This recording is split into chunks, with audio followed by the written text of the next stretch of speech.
All right, welcome back. Thanks for logging on and tuning in. If you haven't already, hit that like button and subscribe. That way you can keep coming back over and over to hang with us and our fantastic creative guests in the arts and entertainment world. I'm Allison Murray, and right now we're at AuthorCon and Film Festival in Oneonta, New York at the Holiday Inn, and we're hanging with author Joshua Palmatier. Thank you so much for hanging with us. Oh, my pleasure. So tell us about your latest book. My latest book is called Reaping the Aurora. This is the end of a dark fantasy, epic fantasy trilogy. So the first book was Shattering the Ley, and this ties up all of the plot lines that we started in that book. And it just came out in August from DAW Books in hardcover, and should be out in paperback next year. Nice. So what inspired you to become an author? Actually, it was my 8th grade English teacher that inspired me to become a writer. She, up until that point, for English classes, you know, you were always writing the 3-paragraph argument kind of thing. And this was the first English teacher that gave us an assignment where we were supposed to write a Twilight Zone story. And it was like this light bulb went off in my head that, you know, all these things that I watch on TV and the books that I like to read, they're all written by somebody, and so I was like, why couldn't that be me? And so that kind of inspired me to start writing, and so yeah, I pretty much owe it all to that one English teacher. Oh, how cool. It's so nice when you get inspired by a teacher, isn't it? Oh yes, I'm a teacher myself. I teach... so you know. Yeah, exactly. Teach mathematics here at SUNY Oneonta, so... Oh, nice. Is there anything challenging about your writing that you find?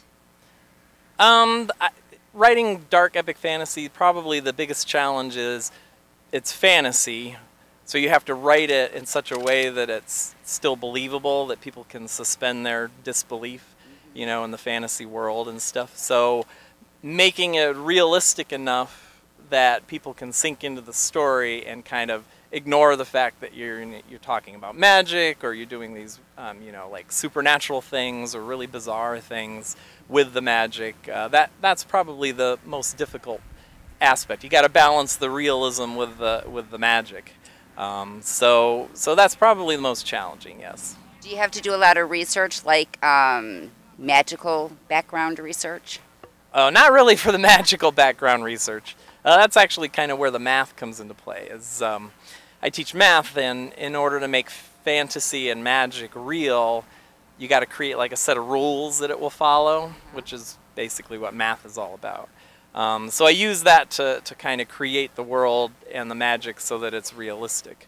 So I don't do any research for that. The things you end up doing a lot of research for are kind of like stupid things. Like one of my trilogies is kind of like Settling the American West, only I mixed in magic. That's my Well of Sorrows series.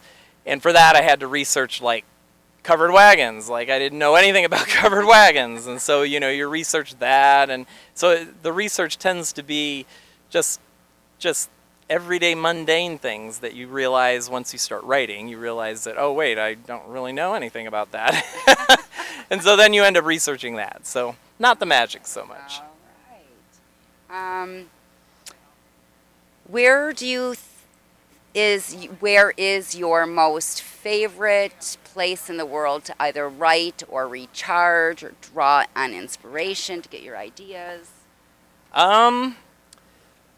It's going to be a stupid answer, but it's basically you know, I live in a flat in Binghamton, New York, and we have it partitioned up into like little raised platforms. So I have one particular raised platform that's basically my writing space. And so I basically go up there. There's almost nothing there. It's basically a desk and a computer. But I go up there and I sit down and I put in, you know, little earbuds, and I turn on some kind of usually some kind of soundtrack without any words, and movie soundtrack, and put that in, and that's like a trigger for me now, and it ends up sinking me into the writing world that I'm in at that moment. So I don't really get inspired so much by the place that I'm in. You know, like I don't go to Germany to write about castles, you know, or things like that. I've got it down to just that particular location and getting that music going, and it just kicks me right into the writing world. Do you have an idea before you start writing what you want to see in the book? Or does it kind of come as you're writing? Well, when I sit down to start like a novel or even a short story, I usually have like a very vague, rough idea of where I think it's going. So I kind of have this idea of where the end is. And I usually have like one or two little scenes that kind of happen along the way. But I don't sit down and do like this heavy-duty outline. I don't try to plot it out ahead of time. I just sit down and I say, okay, that's where I think I'm going. Let's start writing. And so it's called, yeah, well, there's a couple phrases for it, but it's called an organic writer. You're just kind of letting things flow. It's also called a pantser because you're writing by the seat of your pants. So, so yeah, You're a pantster. I'm definitely a pantser. I write by the seat of my pants for everything. I tried outlining a couple times, and it just doesn't work for me. It's like if I outline, especially in any detail, it's like my brain thinks I've already written the book.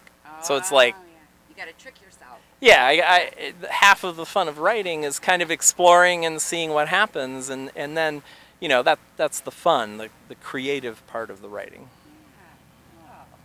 Yeah. Has your writing process changed since you first published your first book? No, I can't say it has. I mean, I wrote basically every book I've written and has ended up being pantsed novels, so to speak. Like I said, the couple things I tried to outline, or whenever I tried to change my process, those projects just basically failed. I got so far into it, and I was just like, I'm not interested in this anymore. So, so I ended up letting those go, and ended up returning to the just vague idea and see what happens approach. Well, it seems to be working for you. Was it difficult getting your first book published? Oh yeah, I'm published by DAW, which is part of Penguin, and that very first book was called The Skewed Throne that they published. That's the first one that they said yes to, but it took me 10 years of actively trying to get published, and The Skewed Throne ended up being the fourth book that I wrote before, and the 3 books that I wrote before The Skewed Throne have never been published. So it took a lot of writing and a lot of persistence to get that first book out there, and thankfully DAW has continued publishing me, and so like Reaping the Aurora is the 9th book out at the moment. So it's been a long road, but it takes a lot of effort to get published. Yeah. It doesn't happen overnight, No, typically. It really doesn't. That is the truth. So what's coming up for you after today? Are you doing any more book signings, any more conventions? Yes, I always have some conventions on the horizon. The next one that I'm attending is a World Fantasy Convention. That one's being held in San Antonio, Texas this year, so that one should be fun. I lived in Texas for a little while, so I know the area a little bit. So that's the next big convention. After that one, I think the next convention scheduled is called Boscone. It's in Boston. That one's in February. And like I have a signing set up for late November, like just before Thanksgiving, I think, at the Barnes & Noble in Binghamton, New York. So, so yeah, that one's actually a fundraiser for literacy volunteers. So, so yeah, I try to do a couple of fundraisers like that every year. So, where can people find you and your books? If you want to find my books, they're available at Amazon and Barnes & Noble. You can also go to my website. It's just joshuapalmatier.com.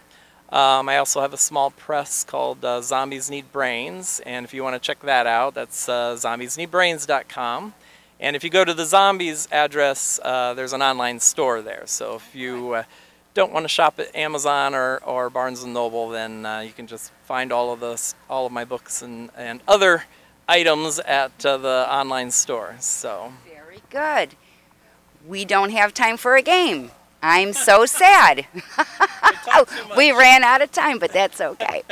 We had a blast anyways, hanging with Joshua today. I'm Allison Murray, but before we go, we'd like to thank our partners at Famous Faces and Funnies, Space Coast Comics, Off the Chain Radio with Yvonne Mason, the Florida Book News, Wordfire Press, and our great friends at Summon Unique Magazine, and our brand new partner, ACES, Asylum Convention Entertainment Services with Heather Reed.